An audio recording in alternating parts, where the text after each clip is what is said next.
petite bougie. Comme ça, de la fabrique à bougies. Une bougie bonheur, senteur magnolia,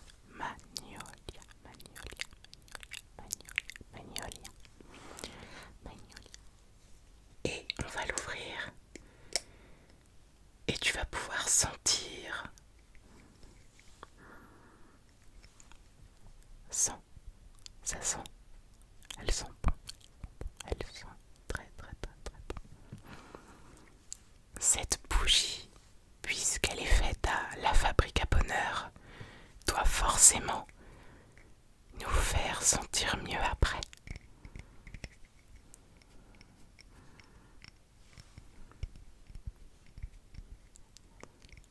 Du coup, je vais l'allumer avec un petit briquet arc-en-ciel et je vais essayer de ne pas me brûler. Je vais essayer de te montrer si j'y arrive.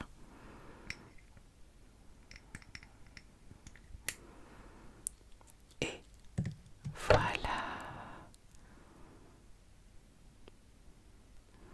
On va laisser la flamme se faire tranquillement. On entend, écoute. La flamme se fait toute timide. Je ne sais pas si tu entends.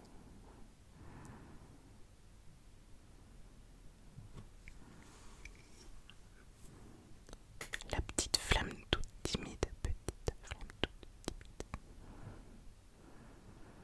On va embaumer la pièce comme ça. Ça sent très bon.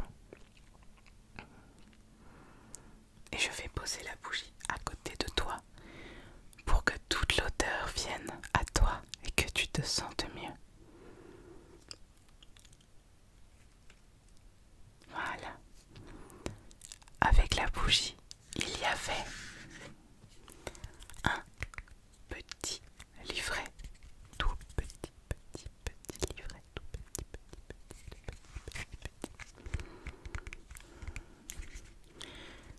Bonheur, petite méditation et citation. En quelques pages, on va avoir la clé pour être plus heureux. Pourtant, comment douter que la disparition du malheur nous apporte du bonheur et qu'on puisse jouir des moments où un manque est comblé, une détresse apaisée ou un espoir accompli. La réalité du bonheur ne fait problème que sous sa forme d'état permanent et assuré. Je vais être honnête, je suis pas sûre d'avoir tout compris. Si tu as compris, tant mieux. Je pourrais le relire une fois tout seul. Mais je sens qu'il y a quelque chose à comprendre que je n'ai pas saisi pour l'instant. Il y a une deuxième question. Le bonheur est-il réellement souhaitable? Qui, d'ailleurs, voudrait une éternité à passer dans ce bonheur sans nuage? L'absence de malheur ne suffit pas au bonheur. Sans manque et sans souffrance, sans risque et sans enjeu. Que vaudrait tout ce qui est censé nous apporter la satisfaction suprême, la santé, la fortune, la gloire, la vertu, l'amour même? Ces biens ne représentent le bonheur qu'à la condition qu'ils nous fassent défaut ou qu'ils les aient conquis avec le risque de les perdre. Lui, je l'ai un peu plus compris. En gros, je pense que c'est qu'est-ce que le bonheur si on n'a pas souffert avant pour l'avoir. Je pense que c'est ça, je ne sais pas trop. Un état intérieur réel. nous assurer une vie heureuse, c'est que le bonheur est un état intérieur et non quelque chose de bon que la chance nous apporte à l'extérieur, comme l'indique d'abord son étymologie. C'est même parce que le malheur et le bonheur ne sont que des façons de ressentir et de vivre ce que nous arrive que le sage stoïcien peut être heureux dans les circonstances les plus défavorables, en soumettant les événements au sens qu'il leur donne librement, en les vivant à sa guise et en trouvant ainsi son bonheur en lui-même. Cet état de satisfaction est certes intérieur, mais il est réel et ne dépend pas de la conscience qu'on en a. Cultiver le bonheur au quotidien est donc tout un art. À la lecture inspirante des philosophes peut s'ajouter la pratique conjointe de la méditation et de la relaxation. Yoga, sophrologie et ASMR évidemment. Le bien-être sensoriel obtenu, notamment grâce à un contact régulier avec la nature, se révèle aussi très efficace. Et on finit cette petite méditation par le même dessin de petites bougies. Je pense que je vais contacter les personnes qui ont écrit ce petit livret pour rajouter l'ASMR à la relaxation. Petit exercice. Cultivez votre bonheur. Premier petit point. Entourez-vous de gens positifs. Je pense que ça paraît évident. Pas facile à faire, mais évident. Faites la liste de tout ce qui est positif dans votre vie et qui vous donne du bonheur. Exemple, je vais prendre mes exemples à moi.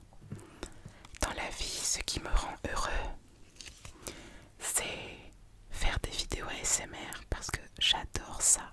Beaucoup, voire même beaucoup trop ça. J'aime me maquiller pour me transformer, j'aime me colorer les cheveux pour être de toutes les couleurs possibles. J'aime passer du temps avec mes amis. Qu'est-ce que j'aime d'autre? J'aime ce que je fais cette année car je vais beaucoup au cinéma, je regarde beaucoup de films. Pour vulgariser, je suis globalement payée à regarder et à montrer aux gens des films. Donc ça j'aime bien. J'aime beaucoup apprendre des trucs par exemple. Tout ça quoi.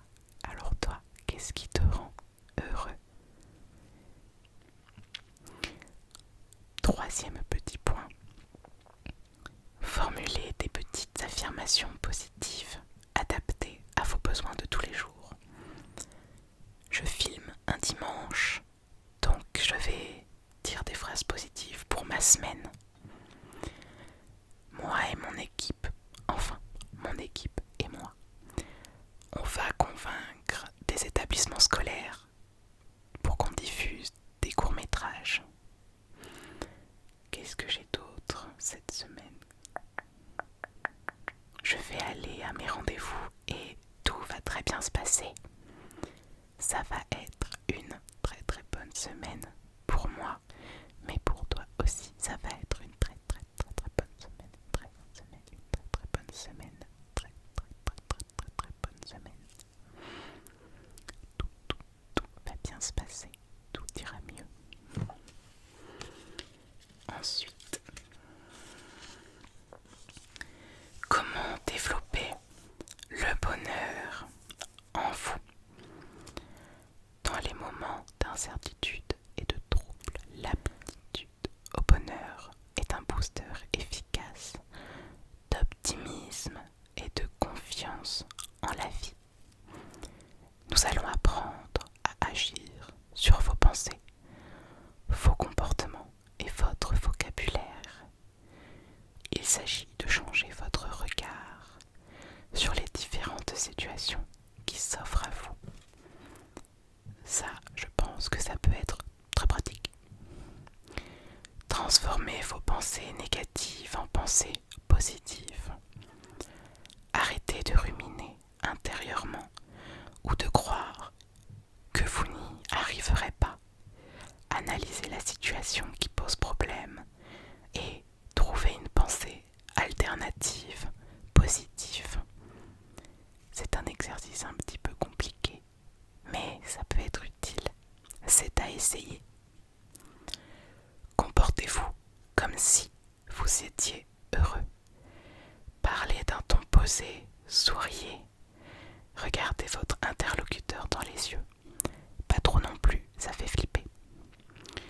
Imaginez-vous être quelqu'un de beau, souriant, qui a confiance et qui réussit ce qu'il entreprend. Nous sommes tous très très beaux, très très belles. Nous sommes tous très très souriants, très très souriantes. Et on a confiance en nous, on va réussir. Tout. Souriez le plus souvent possible, car le sourire met de bonne humeur. Le cerveau l'interprète comme un signe de joie, et c'est pareil pour le rire. Même si vous vous forcez à rire, votre cerveau va croire que c'est vrai, et il va libérer une hormone dont j'ai totalement oublié le nom. Et cette hormone va vous faire vous sentir beaucoup mieux. Développez plus souvent des émotions positives. Pour cela, apprenez à repérer les événements déclencheurs d'émotions positives. Ça, c'est personnel. Il faut peut-être les noter pour s'en rappeler et vous les remémorer pour que les émotions reviennent. Changez de vocabulaire, arrêtez de vous plaindre ou de râler sur les événements auxquels vous n'avez aucun pouvoir d'action ou de contrôle et formulez des phrases douces et positives pour faire remonter votre humeur. Même s'il y en a qui adorent râler, on fait un petit effort. Offrez-vous des moments de détente et de méditation pour laisser passer les idées noires. Je crois que ce livre a su que j'allais faire une vidéo avec. On tourne la page. Concentrez-vous sur le positif et faites des pauses. Réservez quelques instants pendant lesquels vous vous asseyez au calme et énumérez les bons moments de la journée et les projets qui vous remplissent de joie. Ça peut être des trucs importants, les petits moments de joie, ou même des trucs hyper simples. Par exemple, je vais dire n'importe quoi. À midi, j'ai mangé un gâteau au chocolat et j'étais content. Ça paraît rien, mais c'est hyper important. Entraînez-vous à rire plus souvent pour relâcher les tensions du corps. C'est exactement ce que j'avais dit plus tôt. Ensuite, on a une petite citation de Nelson Mandela. Ne laissez pas les gens négatifs voler votre joie. Lorsque vous perdez votre joie, vous perdez votre force. Et oui, et il y a une petite fleur sur la page. Je ne sais pas du tout, peut-être est-ce que c'est du magnolia en rapport avec la bougie. Je ne sais pas du tout. On va tourner la page. Il y a une autre petite citation du Dalai Lama. Le vrai bonheur ne dépend d'aucun être, d'aucun objet extérieur. Il ne dépend que de nous. C'est pour ça que tout le livre nous dit de ne pas flipper, de ne pas râler pour les choses qu'on ne contrôle pas, car ça ne vient pas de nous. Les 10 émotions du bonheur. Il y a la joie. Je pense que j'ai pas besoin de définir. La gratitude. Exemple, je te remercie suis content que tu sois sur cette vidéo. La sérénité, on respire, tout va bien se passer. La curiosité, par exemple, tu peux aller voir les autres vidéos de ma chaîne. J'incite à la curiosité. L'espoir, c'est exactement ce que je viens de faire. La fierté, je suis extrêmement fière de ce que j'accomplis cette année, par exemple. L'amusement, il faut toujours s'amuser dans ce que tu fais et essayer d'en trouver de l'amusement. Même là où tu te dis pas top, essaye quand même. L'inspiration, quand on crée des choses peut-être, quand on innove, ou même quand on fait quelque chose de banal. L'admiration, tu peux admirer les autres, mais que ça ne te rende pas mal, ou t'admirer toi-même, ce n'est pas mal. Et l'amour des autres, de soi, des choses de manière générale. Ensuite,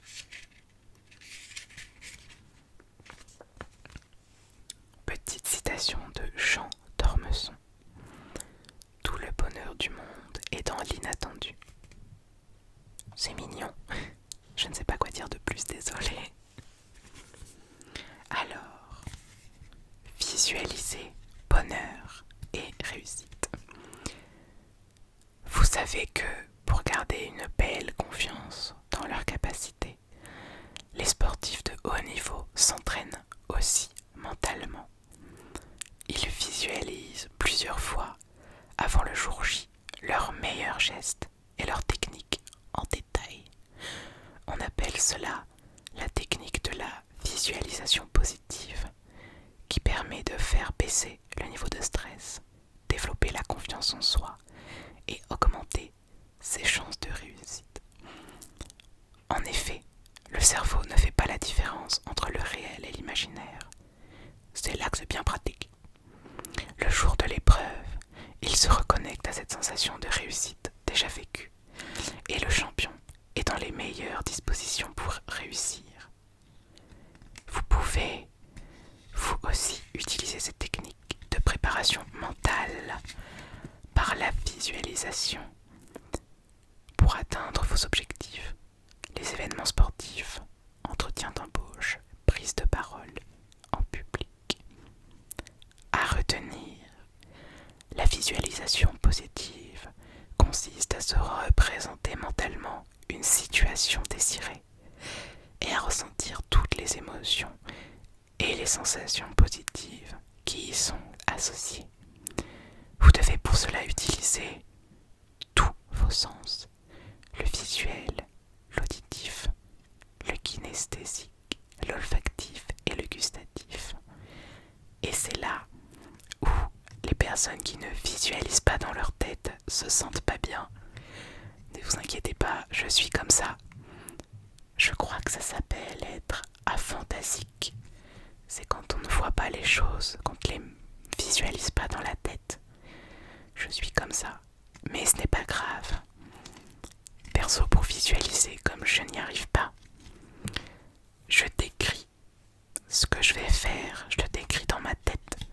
Comme ça, pas besoin de forcer à l'imaginer. Je me le dicte et en général, ça marche pas mal. Exercice de visualisation positive. Alors, installez-vous dans un endroit calme. Détendez-vous en inspirant et expirant 3 fois de suite. On va le faire ensemble. 3, 2, 1. Inspire. Expire.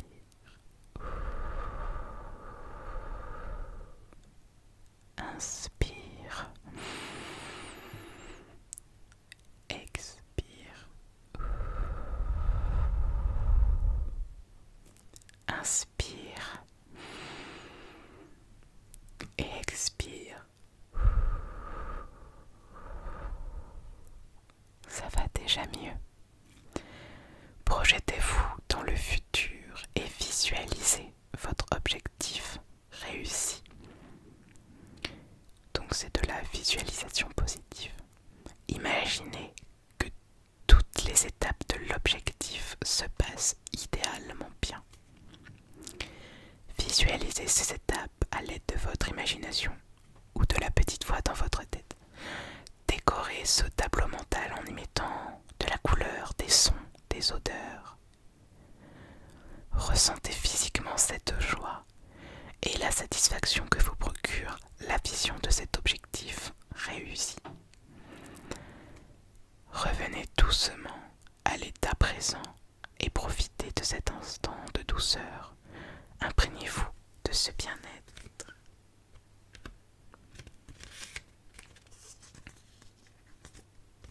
Je pense que je vais faire ce petit exercice plus souvent. J'agis sur mes pensées pour être heureux.